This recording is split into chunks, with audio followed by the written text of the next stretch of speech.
Ok, donc aujourd'hui, toujours mardi 11 mars 2014, 19h19.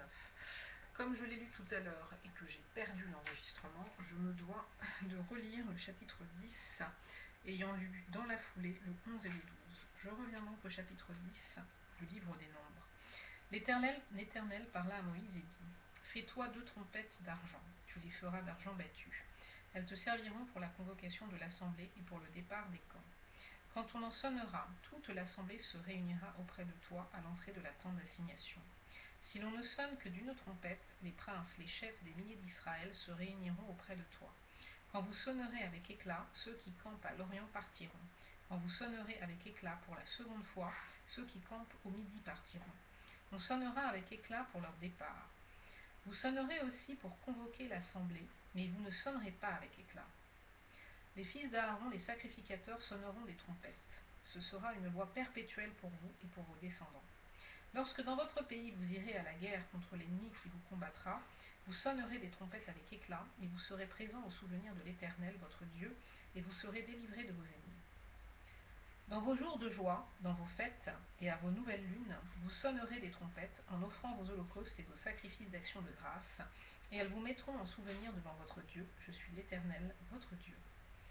Le 20e jour du second mois de la seconde année, la nuée s'éleva de dessus le tabernacle du témoignage, et les enfants d'Israël partirent du désert de Sinaï selon l'ordre fixé pour leur marche. La nuée s'arrêta dans le désert de Paran. Ils firent ce premier départ sur l'ordre de l'Éternel par Moïse. La bannière du camp des fils de Juda partit la première avec ses corps d'armée. Le corps d'armée de Juda était commandé par Narshon, fils d'Aminadab. Le corps d'armée de la tribu des fils d'Issachar par Nethanéel, fils de Tsuar. Le corps d'armée de la tribu des fils de Zabulon par Eliab, fils de Hélon. Le tabernacle fut démonté, et les fils de Gershon et les fils de Merari partirent portant le tabernacle. La bannière du camp de Ruben partit avec ses corps d'armée. Le corps d'armée de Ruben était commandé par Élitsour, fils de Chédéour. Le corps d'armée de la tribu des fils de Siméon par Shelumiel, fils de Tsurishaddaï. Le corps d'armée de la tribu des fils de Gad par Eliasaph, fils de Déuel.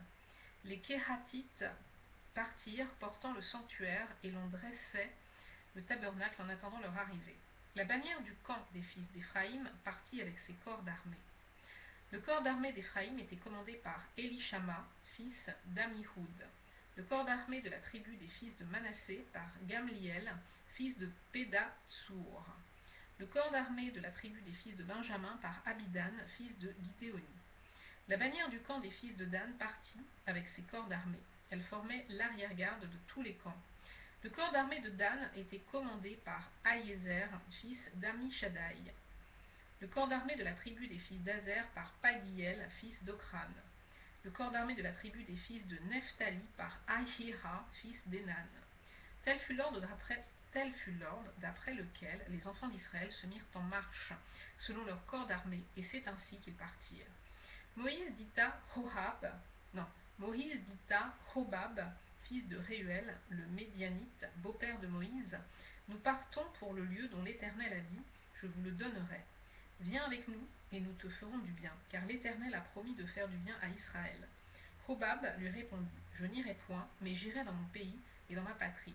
Et Moïse dit, ne nous quitte pas, je te prie, puisque tu connais les lieux où nous campons dans le désert, tu nous serviras de guide. Et si tu viens avec nous, nous te ferons jouir du bien que l'Éternel nous fera. Ils partirent de la montagne de l'Éternel, et marchèrent 3 jours. L'arche d'alliance de l'Éternel partit devant eux et fit une marche de 3 jours pour leur chercher un lieu de repos.